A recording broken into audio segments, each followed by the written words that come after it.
otimistas. O pessimismo é o contrário à lei de Deus. Deus é o otimismo e é o lado positivo do universo. O que Deus faz aspirar ao melhor. Ele fez o mundo e o mantém usando as leis ativas, positivas e otimistas. Deus é otimista também com relação a nós. Ele quer dar a você somente coisas boas. Tudo depende de você ser otimista. Ele desejar coisas boas para os outros. Entre nesse agir divino. Ser otimista é mostrar a confiança a Deus. Então, fechamos os nossos olhos, com pensamento em Deus e Maria Santíssima, agradecendo uma vez mais por estarmos aqui nessa noite para poder ouvir essa palestra, que possamos abrir os nossos corações para receber as chuvas de bênçãos que vamos receber essa noite. Deus Pai, agradeço, Senhor, por cada vida que está nessa noite, por cada irmão desencarnado e encarnado, por cada filho teu disposto a tirar um momento do seu dia para dedicar a ti, Senhor. Ave Maria, cheia de graça, o Senhor é convosco. Bendita sois vós entre as mulheres, e bendito é o fruto do vosso ventre, Jesus. Santa Maria, Mãe de Jesus, rogai por nós, pecadores, agora e na hora do nosso desencarne. Que assim seja. Não vou palestra nenhuma. Obrigado.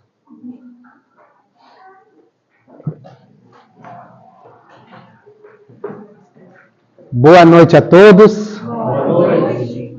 Estejamos com Deus.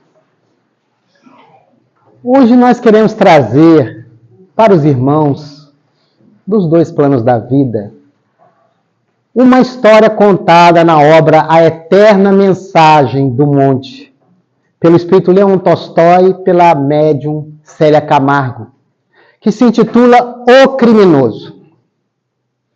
Na aldeia, todos já não mais suportavam. Ele conseguia já em tenra idade importunar a todos. Na pré-adolescência já era capaz de ingerir altas doses de alcoólicos e ficar altas horas nos lupanares. E a família já não queria mais ter a convivência com ele. Certa feita, bebendo com uns amigos dos folguetos dele, ele se desentende e ele, Jafar, que era um tanto mais forte que o outro, o golpeou que o caiu ensanguentado no chão. Mandaram chamar seu pai. E o seu pai, já muito idoso, foi até lá. E quando chegou e viu o amigo ensanguentado no chão, nem quis ouvir a fala de Jafar, de seu filho. Então, de forma estentórica, ele fala: vá embora, Jafar, você não é mais meu filho. Que caia as desgraças do Senhor sobre sua vida. E Jafar, chorando, não consegue nem esclarecer ao pai. E ali ele vai embora. Vai embora e não se vê mais notícias de Jafar. O tempo passa e um grupo de salteadores, de bandidos, começa a tomar vulto naquelas regiões. E da forma como eles matavam as pessoas, não só roubavam, matavam as pessoas que passavam por lá. Só que ele foi pego. Um dos chefes foi pego pelos soldados romanos. Porque ele estava passeando por ali para encontrar com uma moça que tinha se namorado e falou para os seus comparsas de crime que depois encontrariam com eles no lugar aprazado. Mas ele foi pego. Os amigos, os comparsas de crime, não tinham como encontrá-lo porque não sabiam onde ele estava. E ele foi preso. Ali era o criminoso Thanatos. Era Jafar crescido. Então ele foi preso. E ali ele esbravejava. Se hoje já não era bom o cárcere, imagine naquela época, há 2000 anos atrás. E ele dentro daquela cela ínfima, e esbravejava e gritava, porque não tinha como os comparsas dele lá salvá-lo, porque não sabiam onde ele estava. E ele gritava, esperneava, mas ele viu que não ia ter mais jeito. Como é que eu faço agora? Eles não sabem onde eu estou? Vou ter que mudar a estratégia. E começou a agir com mais tranquilidade, começou a criar uma afetividade com o carcereiro, contou a história dele, mas do jeito dele. E ali o carcereiro Zelão começou a ter um afeto por ele e achar que ele foi injustiçado pela vida. E ali o tempo vai passando, e agora Jafar, como Thanatos, ele começa a ficar melancólico naquela cela. E aí Zelão questiona: está acontecendo, você não está bem? Ah, Zelão, não é porque a sua companhia não é agradável. Ela é muito agradável, mas olha o que eu faço aqui dentro. Um lugar tão pequeno, mal consigo dormir. Se eu pudesse fazer alguma outra coisa. E Zelão, conduído, disse a ele: Thanatos, se você não contar a ninguém, eu abro a cela e a gente pode jogar uns dardos aqui. Mas não pode contar a ninguém. Não, tudo bem, Zelão.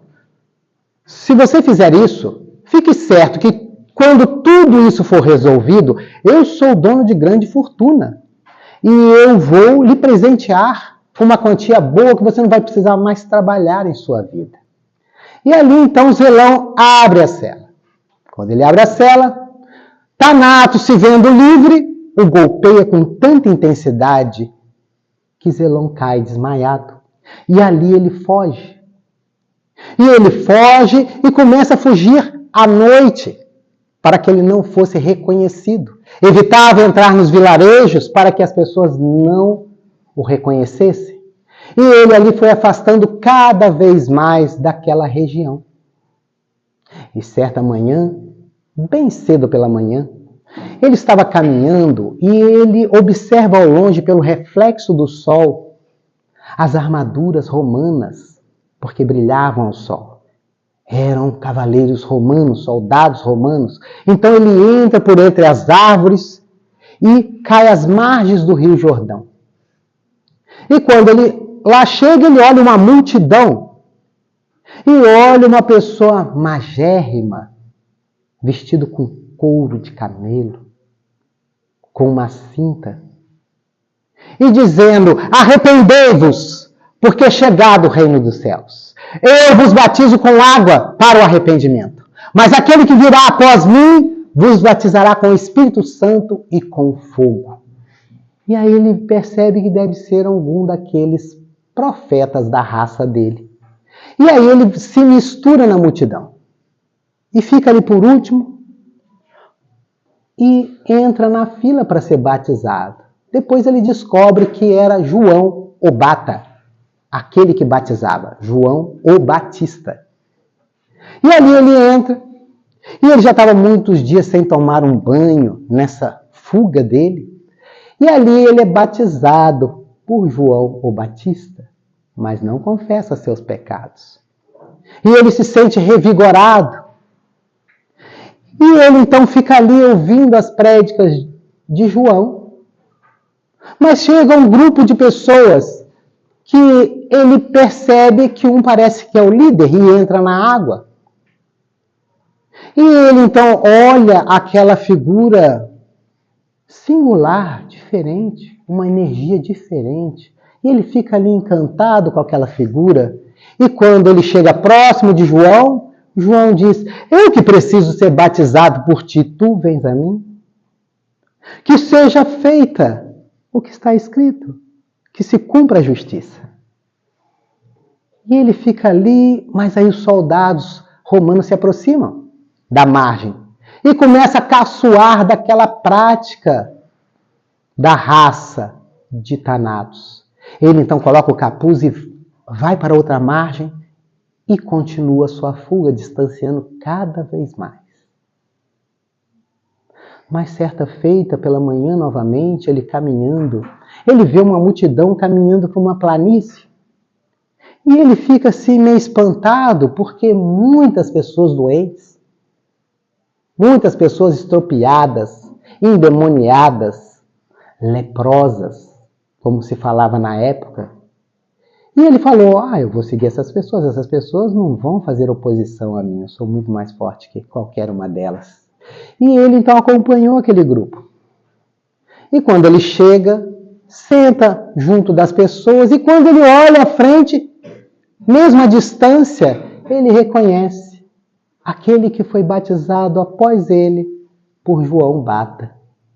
E aí ele descobre que era um nazareno, Jesus de Nazaré.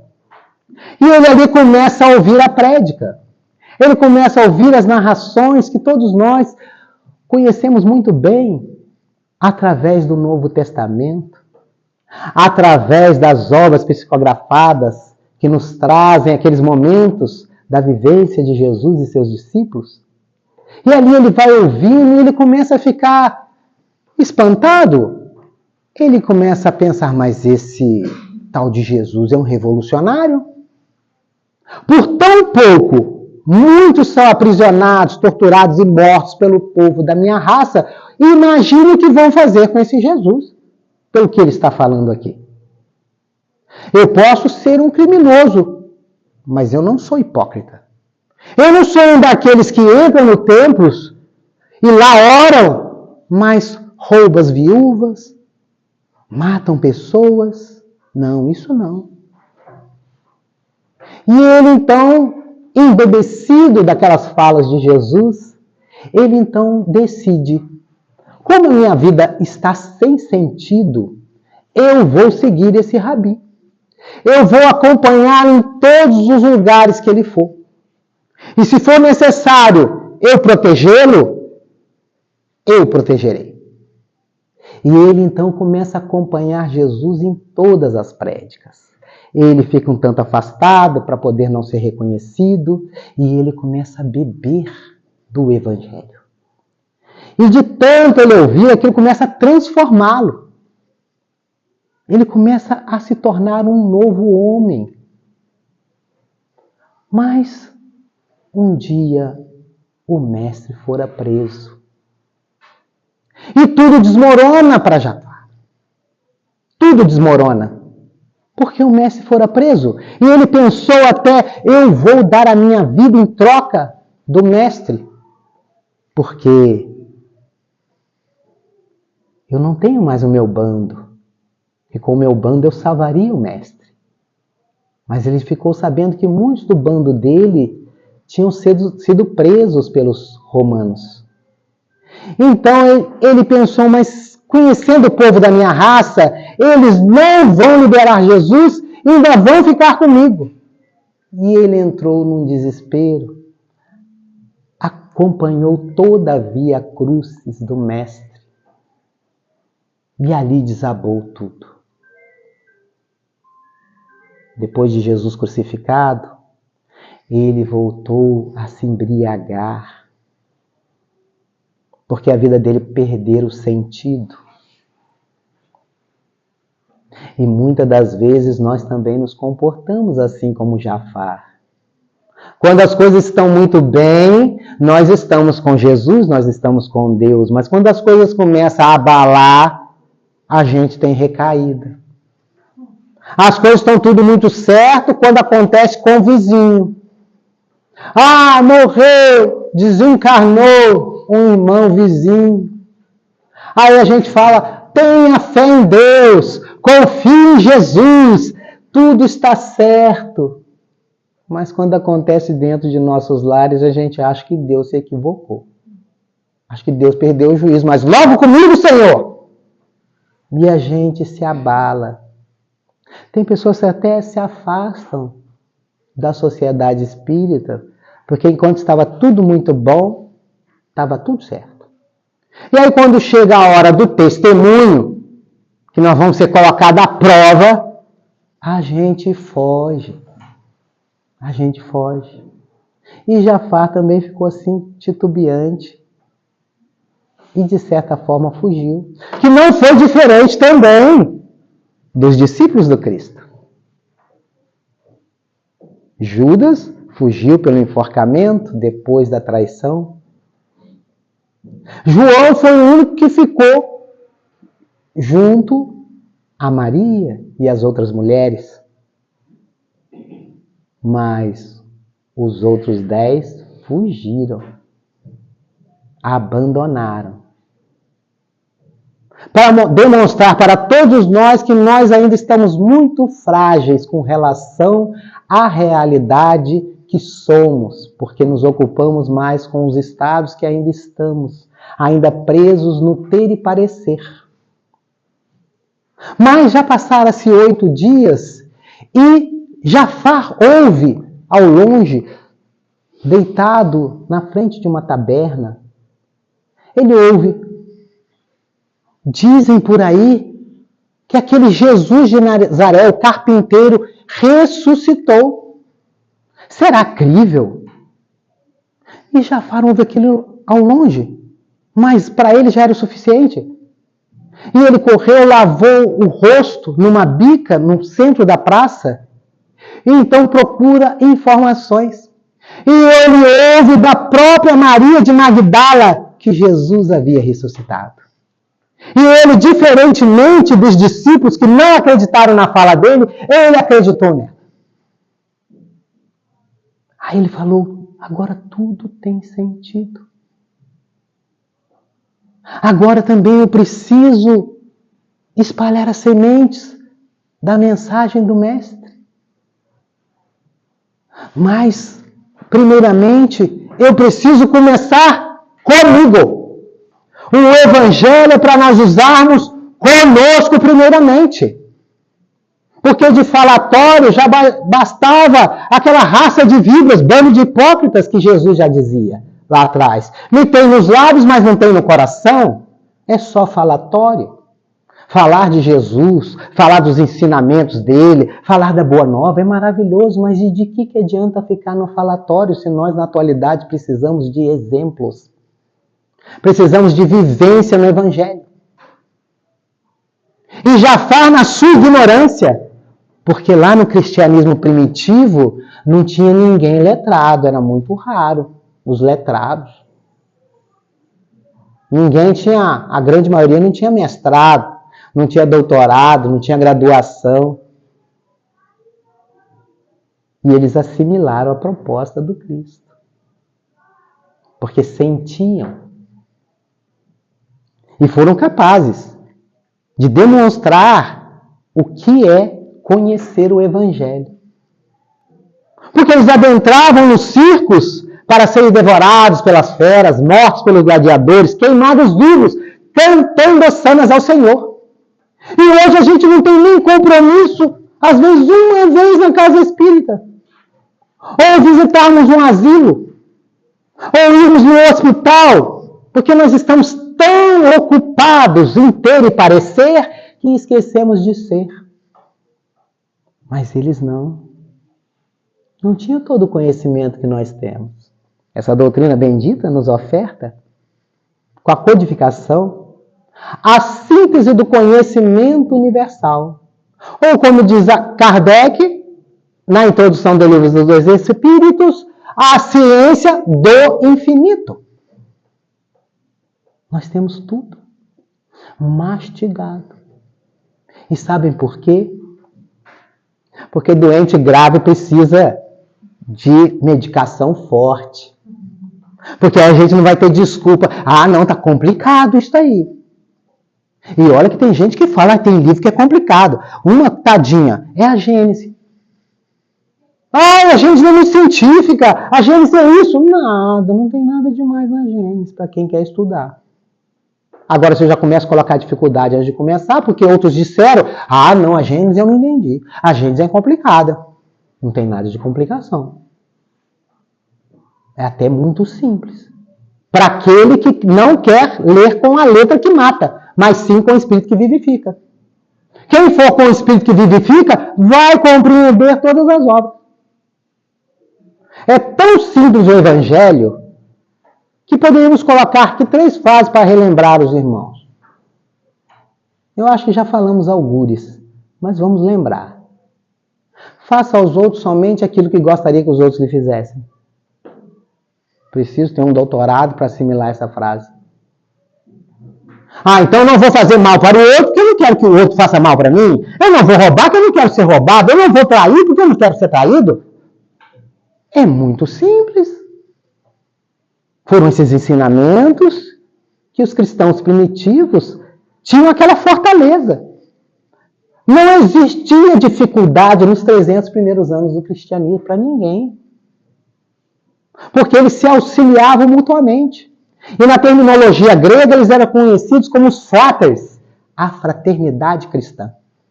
Porque aqueles que eram mais aquinhoados ajudavam aqueles que não tinham. Aqueles que tinham comida dividiam com os outros.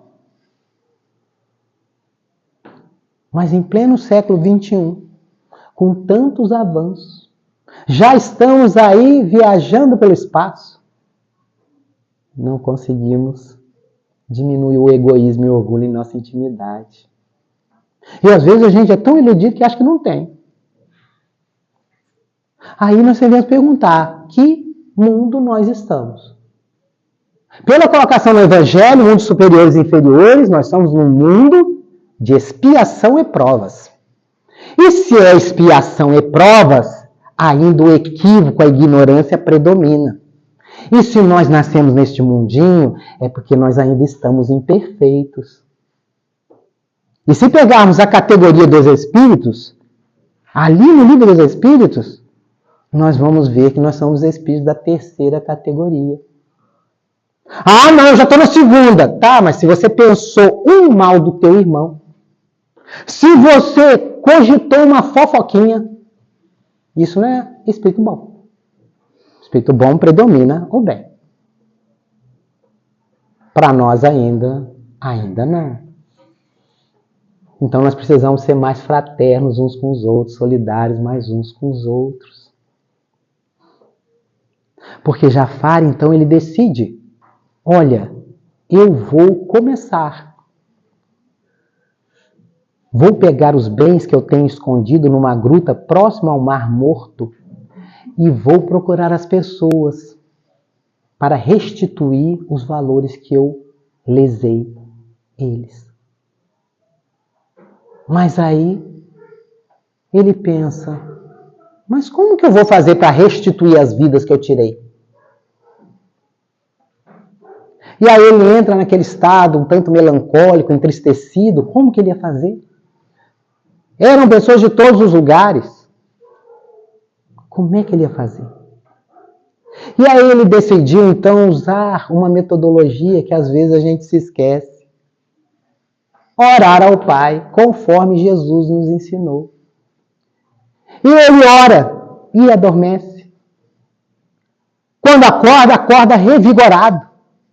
Não sabia nem o que estava acontecendo, mas sabia que o primeiro que ele deveria começar é com Zelão, porque foi o que ele prometeu de dar alguma coisa a ele, porque o tratou muito bem lá na prisão. E ele então começa a voltar. E ele vai voltando, chega ali numa gruta, no Mar Morto, retira as riquezas, vai indo para aquele vilarejo onde ele foi aprisionado, chega lá, se hospeda, procura saber onde mora Zelão, e lá ele vai pela manhã. Quando chega lá, ele bate na porta. Uma moça jovem, um tanto envelhecida, abre a porta e ele pergunta, aqui mora Zelão? Sim, eu vim visitá-lo. E ela abre a porta e o leva até um cômodo. O cômodo um tanto escuro. E quando ele chega lá, estava deitado Zelão. E aí já chega, Zelão, vim me visitar. Não está me reconhecendo? E ela fala, olhe, ele não fala, ele não se movimenta, no máximo mexer dos olhos. Que desde quando um criminoso de nome Thanatos o golpeou tão forte, ele foi encontrado desmaiado e nunca mais andou. Não se movimenta. E Jafar ali naquele momento não consegue conter as emoções. E começa a chorar. E ela pergunta, vejo que você tem algum conhecimento do meu esposo. E eu nunca o vi. Não, somos amigos de infância, faz muito tempo que não nos vemos. Ele está assim. A gente passa muita dificuldade, nossos 2 filhos têm que sair pelas ruas esmolando para a gente ter o que comer. Porque ele exige muito cuidados e eu não tenho como sair para trabalhar.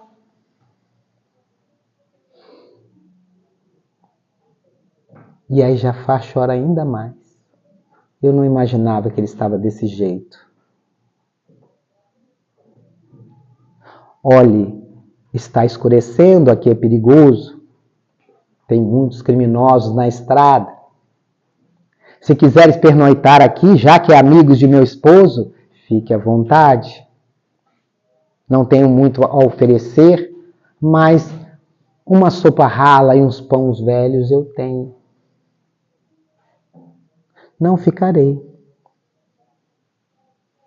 Ficarei. E os filhos chegam, espantam, porque ninguém os visitava. Aí a mãe explica para eles que é um amigo do pai. E ali eles comem, ela dá a refeição para Zelão, porque tinha que ser tudo na boca. E ali Jafar conversa um pouco com os filhos. E diz então para Lia e os guris: eu tenho algumas posses. E se não importares, eu quero cuidar de vocês e de Zelão. Vocês nunca mais vão passar necessidades. E ali então eles vão dormir. Jafar acorda bem cedo e vai até Zelão. Chega lá e quando bem próximo, ele percebe no olhar de Zelão que Zelão o reconhece.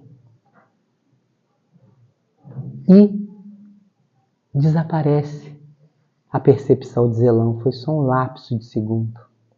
E ele então faz a higiene de Zelão, dá algo para ele comer, e ali senta e começa a conversar com Zelão, falando de Jesus, desse homem ímpar que ele conheceu. E Lia acorda, e quando chega está tudo arrumado. E ele fala: Lia, não se preocupe mais, eu cuidarei de Zelão. Você cuide dos filhos e faça tudo o que for necessário para o bem-estar deles. Eu cuidarei de Zelão daqui por diante. E ali eles começam a reunir-se, sempre em volta de Zelão, para que Jafar conte de Jesus. Conte as passagens, conte tudo aquilo que o mestre trouxe e que ele acompanhou. E as crianças começam a crescer balizadas na moral cristã. O que muitas das vezes a gente não faz com nossos filhos. Às vezes a gente não coloca numa escolinha de evangelização espírita. Às vezes a gente acha que deve esperar eles crescerem para escolherem. Será que nós não sabemos o que é a doutrina espírita? Será que nós não sabemos o que é espiritismo? Kardec já nos dá isso no Livro dos Espíritos, na primeira obra. É a doutrina dos espíritos. Então, se ela é doutrina dos espíritos, ela é patrimônio da humanidade. Não importa se é católico, se é protestante, se é islamista, budista, o que for, é o patrimônio dos espíritos, questão 798 do Livro dos Espíritos. Kardec questionando os imortais. O espiritismo se tornará crença geral. Olha, ele não pergunta religião. Ele pergunta crença. Sim, porque é uma crença universal. Nós tivemos esse ensinamento por um espírito puro. Jesus. E lá os espíritos falam que sim, porque ela está na natureza. E chegará o dia que ela ocupará o campo dos conhecimentos humanos. Então nós estamos falando de uma doutrina patrimônio da humanidade. Não é para ficar enclausurada dentro das casas espíritas.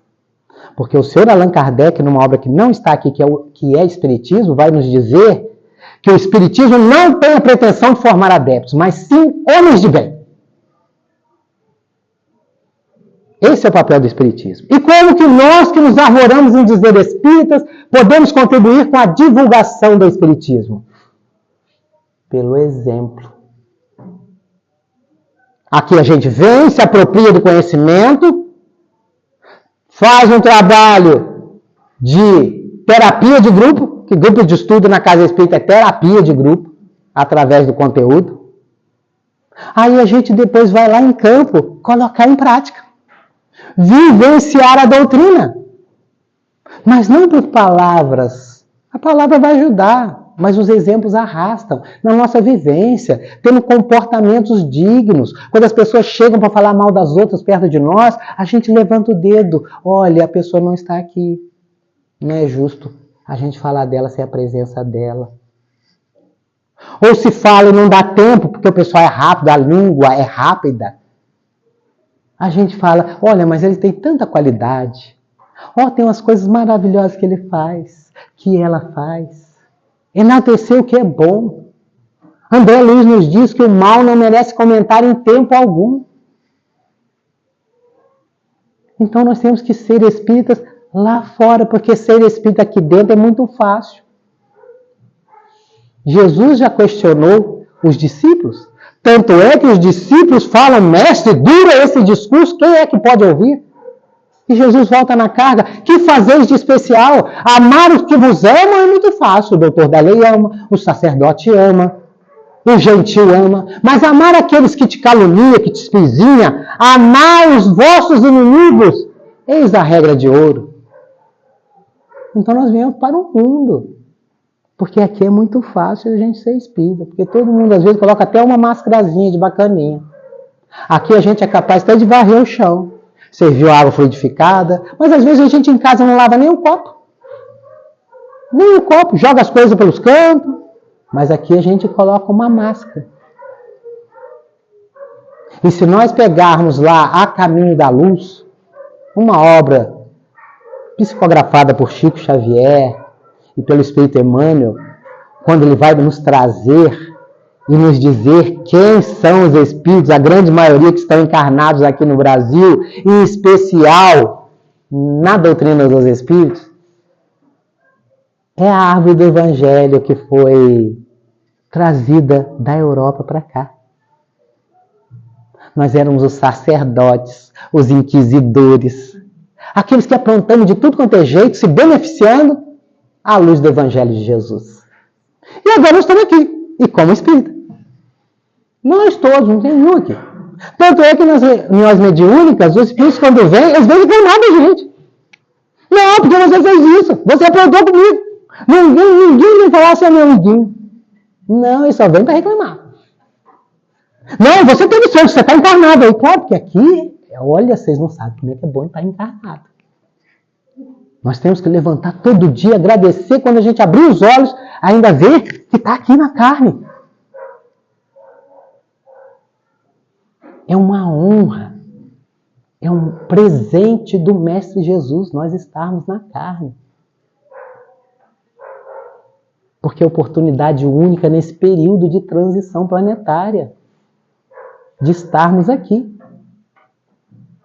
Então nós temos que valorizar a nossa existência, fazer valer a pena. Fazermos o nosso melhor, porque nós combinamos antes de descer. Não, agora eu vou lá e vou fazer diferente. Chega aqui, a gente se perde de novo, se atrapalha. Porque o mundo é maravilhoso. Nós temos um planeta lindo. Nós estamos todos aqui com os corpos perfeitos. Muitos não podem caminhar. Muitos não podem falar, não podem ver, não podem ouvir. E nós estamos aqui perfeitos. Para quê? Para sermos realmente discípulos de Jesus. Vivendo a cada dia a proposta dele. Então Jafar começa também a falar para as pessoas que passavam por lá. começaram a reunir ao fim do dia para ouvir Jafar falar de Jesus. E eles ajudavam todas as pessoas que passavam ali. Montaram um grupo. E aí eles se uniam. E todo mundo doava aquilo que tinha para colaborar com as outras pessoas que estavam em condições piores. Passaram-se 10 lustros. E lá estava Zelão em quadro pior. Então Jafar correu até lá e falou: Zelão, estou vendo que você está partindo. Me perdoe. Me perdoe por tudo que eu causei para a sua vida. E ele percebe que Zelão o perdoa, porque rola uma lágrima dos seus olhos. E ali ele abraça Zelão e Zelão desencarna. E ali dá mais ânimo ainda para eles divulgarem, falarem do Evangelho, principalmente pelas obras, pelos exemplos. E aquilo vai tomando vulto. E as pessoas começam a achar que Jafar era ainda muito rico, mas ele já não tinha mais nada. Era o grupo cristão que se unia e auxiliava as outras pessoas. Cada um dava o que podia e ajudava as pessoas que passavam ali. Mas certo dia chegaram 5 homens, bem robustos, fortes, né?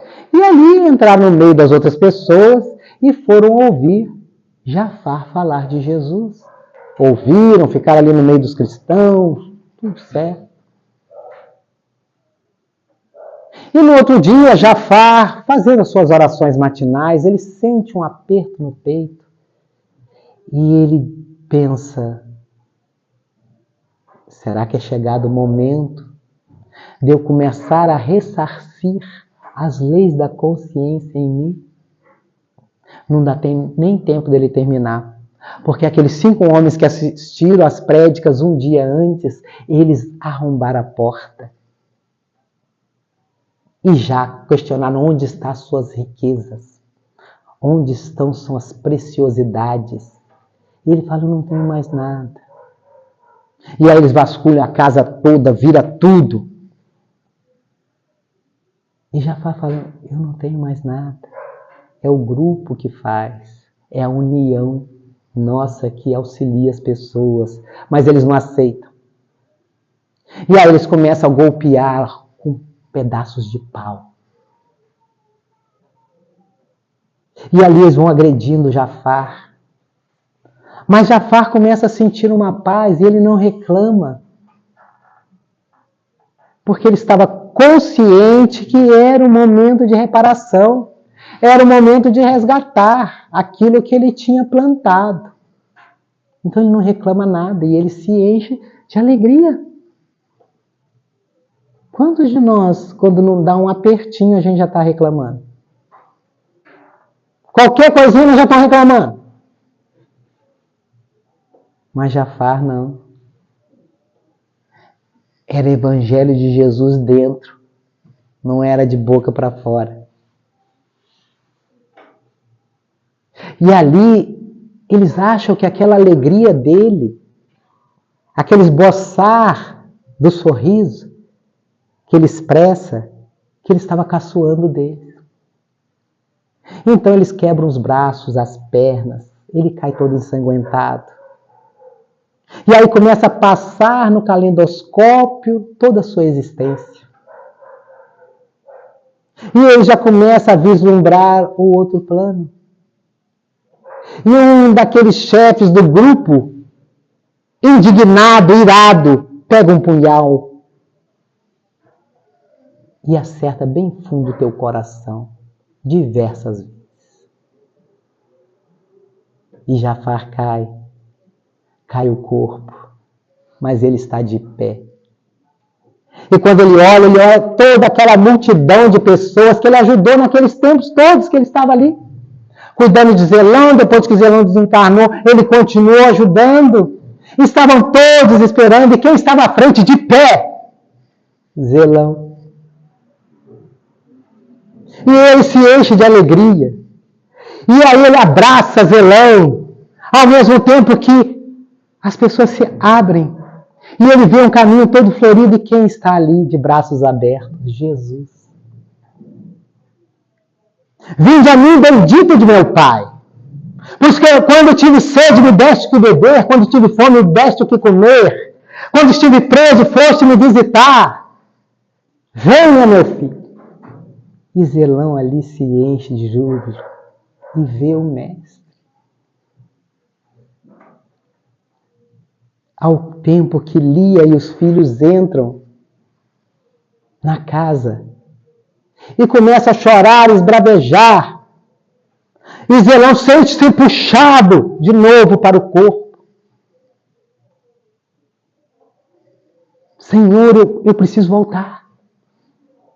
Tem tanta coisa para fazer na tua seara, mestre.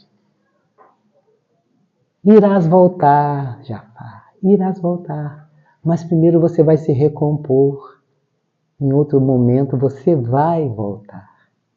E vai poder fazer tudo o que você quer dar de continuidade à obra que você começou na minha seara.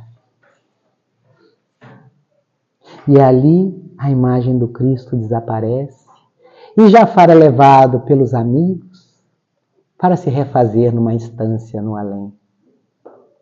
Todos nós somos os Jafares. Todos nós somos criminosos soltos por bom comportamento. Por isso que nós estamos na carne. Então nós precisamos aproveitar a oportunidade. Nós precisamos vivenciar essa doutrina dos Espíritos que atualiza o pensamento do Mestre. Sem isso não existe mundo regenerado. Porque a gente pensa que mundo regenerado vai ser assim no estalar de dedo. Não. Olha, o reino animal está fazendo sua parte. O reino vegetal também está fazendo sua parte. O mineral também. O único que está dando problema é o ser racional. É o ser humano. Com a sua ganância, com a sua inveja, com o egoísmo, com o orgulho que ainda habita em nós. É isso que está atrapalhando regenerar. E a gente pensa que regeneração, nós vamos extirpar as questões da nossa intimidade. Não é isso que acontece. Quando a gente pega lá no Evangelho segundo o Espiritismo, falando do mundo primitivo, onde a ignorância impera, porque nós fomos criados simples e ignorantes, isto é, sem saber, é 100% ignorância. Quando nós transitamos de um mundo primitivo e iniciamos um mundo de expiação e provas, nós começamos a sair da ignorância pelo conhecimento. E é aí que nós tivemos a oportunidade de ter livre-arbítrio. E aí nós fizemos umas escolhas meio atrapalhadas. Por isso que levou a gente para esse estado de imperfeição. Então, nós temos aí uma média de 25% já de conhecimento e algumas práticas bem bacanas, bem boas. O mundo está muito melhor do que antes. O problema é que a mídia ventila o que dá ibope. E falar do bem, falar do bom, do belo, ninguém quer ver. Não dá ibope. Aí a gente acha que o mundo está ruim. Não, o mundo está muito melhor. Tanto é que a gente está aqui, ouvindo uma palestra, falando do Evangelho, do Espiritismo, sem nos matar. Porque a gente tudo aprontava. E não aprontava pouco, não, era muita coisa. Mas agora nós queremos fazer diferente. Nós somos tudo comparsas das hordas inferiores. Certa feita, um irmão chegou e falou num trabalho mediúnico de desobsessão. Ele falou assim: vocês nos enganaram. Como assim? Vocês são traidores. É sério? Sim, vocês eram tudo comparsa e vocês eram para fazer bagunça aí. Entrar nesse negócio aí, ó, que você chama de espiritismo, e bagunçar o coreto. Isso é estudo. Mas só que aí a gente foi descobrir como que nós traímos. Porque nós estávamos lá tudo acumulado. E aí nós saímos para vir reencarnar. No caminho, nós esbarramos com nossos mentores, nossos protetores. Aí eles falaram assim, vocês vão querer continuar fazendo essas bagunças? Vocês acham que não está cansado, não? Podemos pegar aquela mensagem lá, o Espiritismo Pergunta na obra Espírito de Verdade, pelo Emmanuel, 1951. Psicografia de Chico. Eles vão comparando, peguem depois para vocês lerem como é que é um espetáculo. Eles vão colocando para a gente tudo que nós fizemos de diversas vezes, falando que a gente já tinha se vestido de todos os corpos no planeta. Nós já falamos todos os idiomas do planeta. Nós já fomos ricos, já fomos pobres, já fomos bonitos, já fomos feios, já fomos homens, já fomos mulheres. Ali vai falando de forma magistral o espírito, que são espíritos diversos. Né? E aí pergunta, será que não é um momento de renovar, não? Foi isso que nossos mentores fizeram com todos nós. Aí a gente falou assim, eu acho que já está há muito tempo, né? Eu acho que eu vou, mas como é que a gente faz? Vem aqui com a gente que nós vamos dar um treinamento para vocês. Na obra lá, o Mensageiros, explica isso. Teve um filme aí, o filme é bom, mas o livro é espetacular. Porque o livro fala muito mais que o filme. Leiam a obra Mensageiros. E aí a gente foi lá, passou pelo treinamento, e aí chegamos aqui. E aí, eles não sabem que aconteceu isso, porque eles não conseguem levar para saber. Eles simplesmente acharam que nós saímos e já ia reencarnar. Mas não. Nós fomos encontrados antes pelo amor. É o amor do Pai por todos nós. Aí chega aqui, eles não sabem que aconteceu isso. Realmente, na concepção deles, foi traição. Mas nós fomos convidados pelo Cristo a fazer diferente. Todos nós aqui, não tem nenhuma exceção aqui. E nós viemos para fazer diferente. E aonde começa a diferença? Dentro de nós. É dentro de nós que nós vamos fazer a mudança. Então, quando a gente pensa que o mundo já de expiação e provas no começo, o orgulho, o egoísmo impera, todos os nossos defeitos e vícios estão aqui em cima. Estão tomando conta. As nossas virtudes estão aqui meio esquecidas, porque somos nós. Aqui são estados. Aqui somos nós. Todos nós somos deuses. Jesus nos convidou a brilhar a nossa luz. E tudo que ele fazia, nós podíamos fazer. E aí está aqui. Aí nós damos uma olhadinha no expiação e provas, aí fez assim, ó. Subiu 25% da nossa humildade, das nossas virtudes, e caiu para 75% os nossos vícios e defeitos. Aí a gente pensa assim, mas qual é o problema? O problema é que enquanto está aqui, esses nossos vícios e defeitos, eu vou achar que eu sou melhor que os outros, eu vou pensar só no meu umbigo, eu vou fazer isso. E o que é um mundo regenerado? O mundo regenerado é um mundo equilibrado. Então, enquanto aqui eu fazia assim, eu vou fazer isso. Ó. E aí, se compararmos aqui humildade, aqui orgulho. A humildade conduz ao orgulho. O contrário, não. E aí, aqui agora, eu vou extirpar o orgulho de mim? Não. Não, agora eu me orgulho de mim mesmo. Porque agora eu não faço mais estripulia, não apronto mais. Então, tudo que eu faço de bom, eu me alegro, eu me orgulho pelo que faço. E isso é mundo regenerado. É equilíbrio das polaridades. Em nós temos uma polaridade negativa e uma positiva. O problema é que, devido ao nosso passado ter um peso agora no presente, pela culpa que nós carregamos, a gente fica só olhando o nosso lado negativo. E não conseguimos ver que o nosso lado positivo é o que nós somos. E ficamos nos enganando, porque a pior obsessão é a auto-obsessão, autofascinação, autossubjugação, autopossessão. Porque depois vem os irmãos não vêm se não começa esse lado que a gente faz com a gente.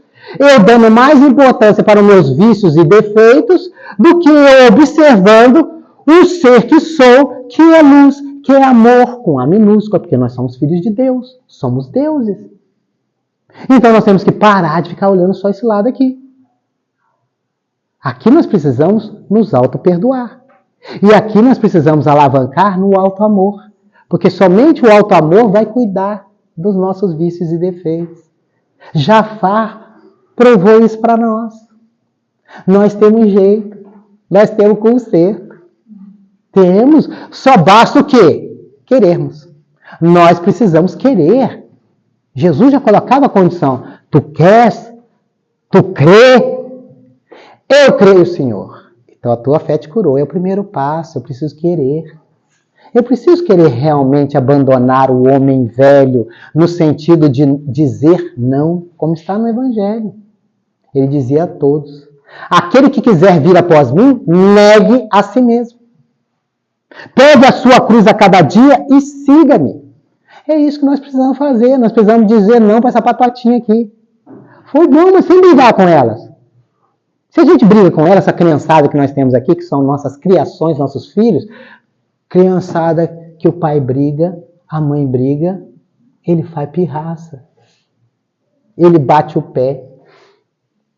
Então nós não podemos brigar com nossos defeitos e vícios, nós precisamos acolhê-los, nos auto-perdoarmos, porque era o nosso tempo de ignorância, para que a gente não faça o movimento da culpa, porque a culpa nos paralisa, e a culpa foi aprendida.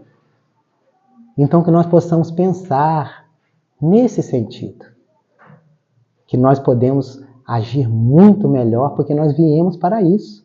Nós não viemos para repetição. Não, nós viemos para fazermos diferente.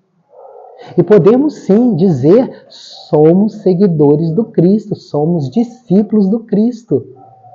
Somos seus apóstolos. E lembrem-se que os discípulos do Cristo saíam 2 a 2. 2 a 2. Mas eram 2 homens. Hoje não. Hoje, agora, os discípulos do Cristo é o casal. E pode ver que a espiritualidade inferior está batendo nos casais para tudo separar, para ter discórdia, para separar, porque eles sabem que hoje os discípulos do Cristo é o casal. Então nós temos que valorizar a família, valorizar o nosso relacionamento, para que a gente não volte a repetir. E que possamos dizer e convidar. Convidar, porque antes nos convidavam, mas a gente não queria ir. Agora a gente precisa falar, vem, vem Jesus, nosso divino amigo, vem trazer-nos a tua paz, pois só tu és, Senhor, o nosso abrigo. Abrigo que venturas me nos traz. Vem, ó meigo Nazareno, este mundo de dores, de horrores consolar. Vem com teu olhar sereno toda a nossa terra iluminar. Vem afastar do mundo a guerra, este chacal de goelas abertas, devorador que destrói tudo que encontra pela terra, espargindo luto, expandindo dor. Sabemos que há gemidos de aflição e por onde passamos sentimos que não há mais primaveras. Enquanto milhares de crianças, idosos, miseráveis pedem pão. Incontável número de homens poderosos que se engalfiam como feras. Vem, Senhor, vem reflorir nossos caminhos. Vem, Senhor, vem perfumar os nossos corações, exterminar a dor e fazer calar a boca miserável dos canhões, o tilintar das baionetas, os silvados dos mísseis. Vem, Senhor, com teu amor tão profundo, iluminar as nossas consciências para que nos tornemos instrumentos teus na paz, pela paz, para a paz e fazer feliz o mundo. Vem, Senhor, vem, Senhor. Muita paz a todos e muito obrigado por tudo. Estejam com Deus.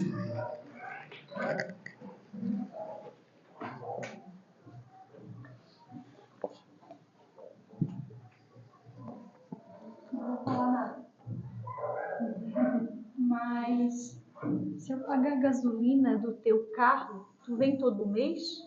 Oi? O problema é o tempo.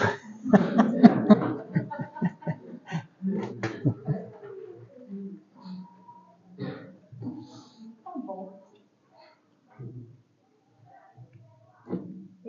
homem viajou mais de 200 quilômetros para até aqui hoje. Foram quase 3 horas.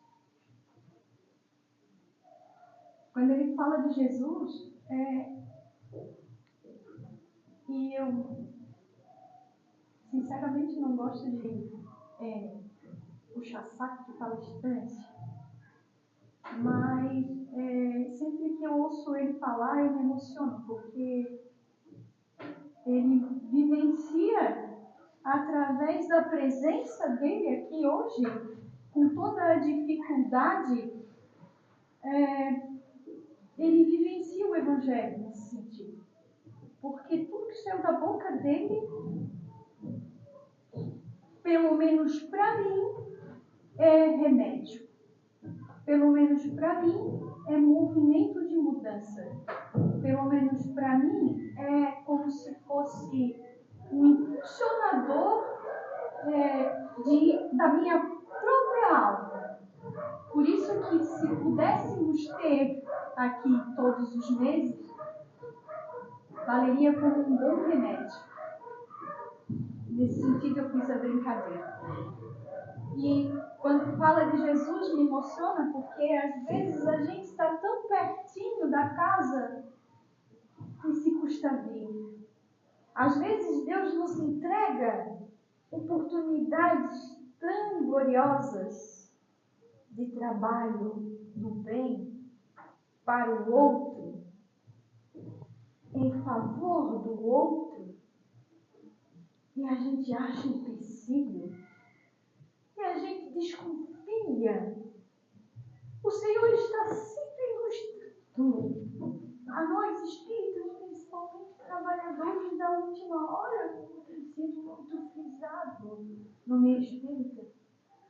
Aos trabalhadores da última hora, o Senhor nos entrega algo que a boca precisa fazer. O espírito precisa sentir. A alma precisa emanar como luzes através do corpo encarnado. E a gente se custa a fazer. Oh, Senhor, perdoa-nos as incapacidades. Dai-nos sempre a oportunidade de ouvir música. Porque há 2000 anos não entendíamos.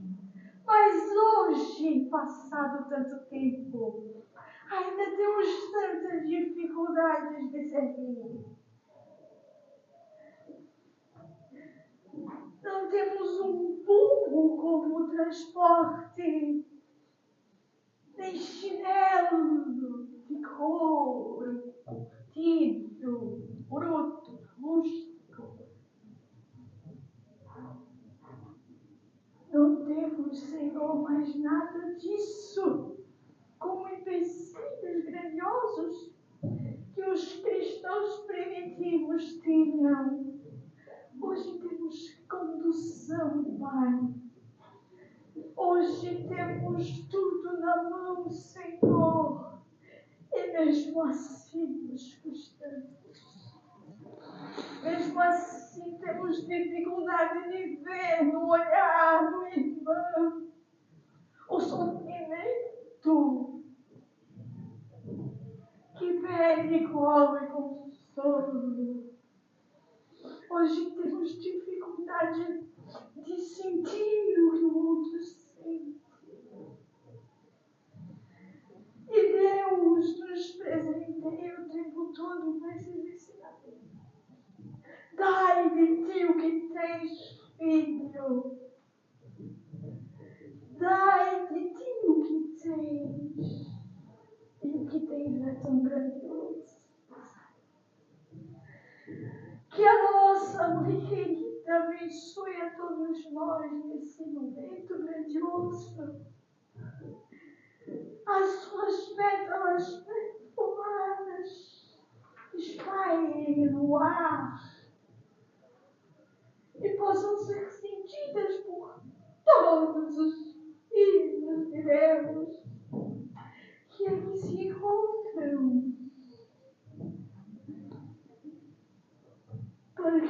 vez mais, meu Deus, possamos resgatar junto do Senhor a força, a fé em dias de construção neste plano físico, meu Pai. Ave Maria, cheia de graça, o Senhor é convosco. Bendita sois vós entre todas as mulheres, e bendito é o fruto do vosso ventre, Jesus. Santa Mãe Maria, roga por nós, pecadores, agora e na hora de nosso desencarne, que assim seja. Graças ao bom Deus, graças a Jesus, que assim seja. Que Deus vos ilumine.